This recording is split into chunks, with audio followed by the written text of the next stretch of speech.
এবং আমরা তাদেরকে ইনভাইট করবো, আসেন আপনার জার্নালিজমটা আপনার এসে এটা একটু ইনভেস্টিগেট করেন, কি ধরনের জার্নালিজম হয়েছে, কোথায় কোথায় ফেলুর ছিল, কোথায় কোথায় ফাঁসিবাদী বয়ান তৈরি হয়েছে। আমরা তাদের কাজের প্রতি প্রশংসা করি, কিন্তু আমরা এটাও আশা করি তারা যদি এই কাজগুলো না করেন তাহলে তারা এক ধরনের অবাল্য করছেন আমরা মনে করি। আর সাগররুনি হত্যাকাণ্ডের কথা আসছে, অনেক সাংবাদিক নির্যাতনের কথা আসছে।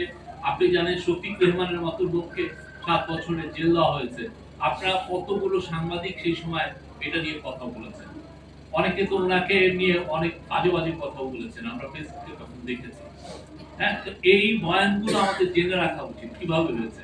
আবুল হাসানের মতো লোক, উনি বাংলার পৃথিবীর প্রত্যেকটা দেশে প্রত্যেকটা পার্টিরই একটা মুখপাত্র। উনি জামাত ইসলামের মুখপাত্র সংগ্রামের একজন এডিটর।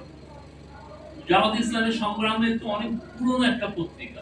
আপনি সেই পত্রিকার এডিটরকে তাকে তার অফিসে যে ঢুকে এনে তাকে মারতে মারতে তাকে ছেঁচড়ে নিচে আনছে, কিন্তু আমরা পরের দিন দেখেছি অনেকে এটা নিয়ে একটা রিপোর্ট করেন, অনেকে অনেক আমাদের সম্পাদক পরিষদ অনেকে এগুলো নিয়ে একটা কন্ডেমনেশন দেন। এগুলো তো এই ব্যর্থতাগুলো তো ছিল। তো আমরা মনে করি প্রত্যেকটা বিষয়ে আমরা সিরিয়াসলি রিসার্চ করার দাবি রাখি। আমরা রিসার্চ করলে জন্য আমরা রিসার্চ করলে হবে কি, আমাদের পরবর্তী প্রজন্মের কাছে আমাদের দায়ের জায়গাগুলো মিটবে, আমরা তাদেরকে দেখাবো যে এই ঘটনাগুলো ঘটেছে। আর আমাদের কথায় আমরা যারা এখন ধরেন অনেক কথা বলছি, আমাদের যে কথায় আমরা যেন আমাদের অ্যাটিটিউডের কোনো ফ্যাসিবাদী না অ্যাটিটিউড আনি, আমরা যেন আরেকজনের ভয়েসটা কেড়ে নেই। ওরা যেভাবে 15-16 বছর আমাদের ভয়েসটা কেড়ে নেওয়ার চেষ্টা করেছে, কাউকে সিভিক ট্যাগ দিয়ে, কাউকে বিএনপি ট্যাগ দিয়ে, কাউকে যা তা ট্যাগ দিয়ে, আমরা যেন সেই ধরনের কোনো আবার এনভায়রনমেন্ট ক্রিয়েট না করি যার জন্য বাংলাদেশে ওদের ভয়েসটা মানে যারা ক্রিটিসাইজ করে তাদের ভয়েসটা যেন আমরা না কেড়ে নিই।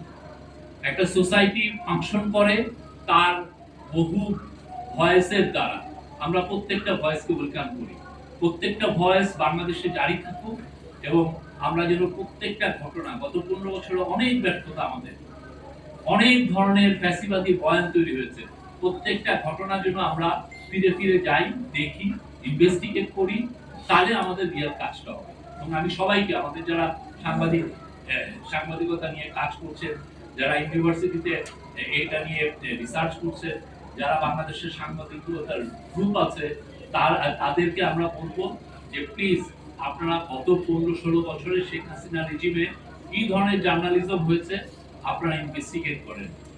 আমরা এমন করতে পারি, আমরা ওরাল হিস্ট্রি প্রজেক্ট করতে পারি যাতে সবাই এসে বলে গেলেন তাদেরকে ভয়েসটা কিভাবে কেড়ে নেওয়া হয়েছে, তাদেরকে কিভাবে জার্নালিজম করতে দেওয়া হয়নি। তো এই জায়গাগুলো আমাদের খুব স্পষ্টভাবে কাজগুলো করা উচিত এবং এই দলিলগুলো রাখা উচিত। অনেক আমাদের পুরনো অনেক ইনসিডেন্ট হারিয়ে যায়, আমরা দলিলগুলো রাখি না।